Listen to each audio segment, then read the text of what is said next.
15 দড়ি দেন। দই দিয়ে কি করবেন? ফাঁস নেব। ফাঁস নিতে হইলে এই দড়ি নেন। ফাঁসের জন্য এই দড়ি ভালো। মুরাদনগরের সিদ্দিক এই দড়ি দিয়েই ফাঁস নিছিল। কিরে মা, এই দড়ি দিয়ে ফাঁস দিছিল না? আমার দোকান থেকে খরিদ করছিল বাকিতে, পয়সাটা পাই নাই, ধরা খাইছি। 15 দেন। 15,000 হইব না, ডালু চইলে আরো বেশি লাগবো। শেষ সময় দড়ি পাইবেন কই? 20 দেই, পাইকারি দর। আপনি আমার 25 দেন। 25 আছে এখানে, 40 টাকা দেন। আপনার একটা কথা বলি, কিছু মনে নিয়েন না। বিষ খেয়ে মরাটা ঠিক না। বিষ খেয়ে মরবে মেয়ে ছেলে, পুরুষ মানুষের জন্য অন্য ব্যবস্থা আছে। কি ব্যবস্থা? ফাঁস দিয়ে মরেন, ভালো দড়ি আছে, গ্যারান্টি দিয়ে বেছি।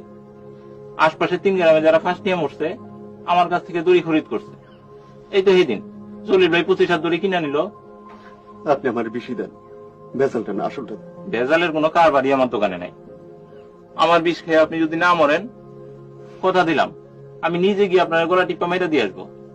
এটা কি বিষ? কীটনাশক। কীট মরে না, মানুষ মরে সমানে। পুরোটা খেয়ে